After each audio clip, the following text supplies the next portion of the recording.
The Bible is an important book, but it's really long. Yeah, it's a collection of many books written over a long period of time, but together they tell one unified story. It starts by introducing us to a beautiful mind, the author of all reality, a being called God.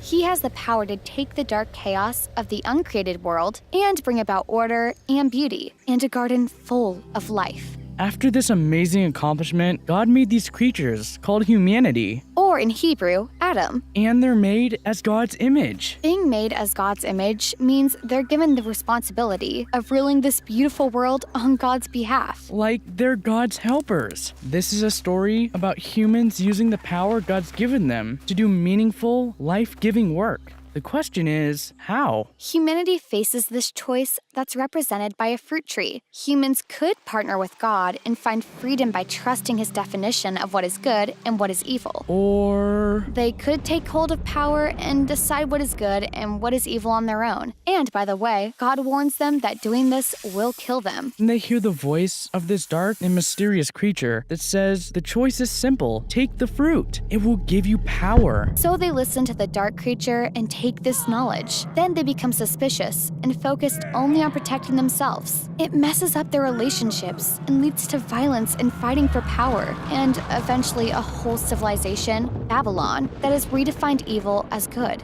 And so, God scatters this corrupted human project. We zoom into the story of a man and a woman who come out of Babylon, Abraham and Sarah. God promises that the descendants will be a nation that has another chance to make the right choice. And if this nation does make the right choice, it will give the rest of humanity a new way to go forward in life. This is why the rest of the Bible is about this family. And it does not go well. Even though God was with them and personally guiding them, Abraham's family still gave in to that same temptation to ignore God's way and decide what is good and what is evil on their own. Even their best people, rulers who loved God's guidance and had divine wisdom, even they gave in to the temptation. Israel's own prophets warned them that these bad choices would lead them back to Babylon. Only this time, they would be prisoners, forced to live away from their homeland. So even with God's personal guidance, Israel fails. Who can succeed? Well, the prophet said the story wasn't over.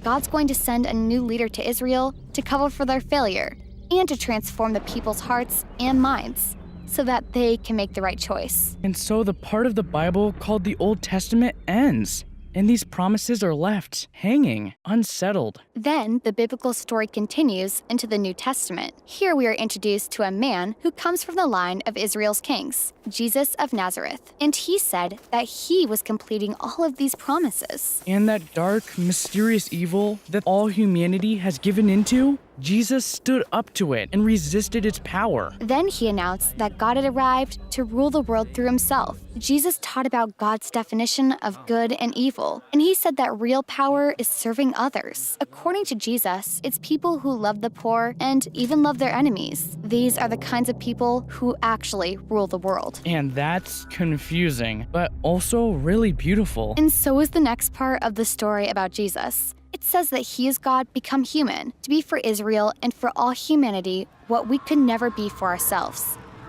He came to take the consequences of our evil into himself, and his sacrificial love proved more powerful than evil, and even death itself. So now humanity is faced with a new choice? Represented by a new tree. Stick with the old way of being human or venture into this new way. And in this story, the ones who choose the way of Jesus are energized by God's own power. People who know that they are loved and forgiven by God can become people who love and forgive others. The Jesus movement quickly spread throughout the world, forming new communities of these people who follow the way of Jesus. But they faced problems. Powerful people on the outside were cruel and mistreated them. And inside the Jesus communities, there was confusion and even believers turning away from the truth. And so leaders of the Jesus movement, called the apostles, these guys wrote letters to comfort the communities and to challenge them to stay faithful to the difficult way of Jesus. And they're called to hope for the day when Jesus will come and change everything.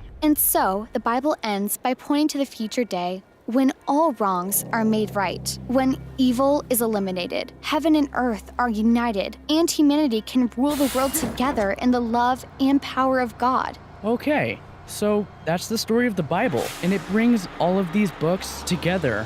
What's interesting is that each book contains a different kind of literature that contributes to this story in a unique way, and that's what the next video will begin to explore.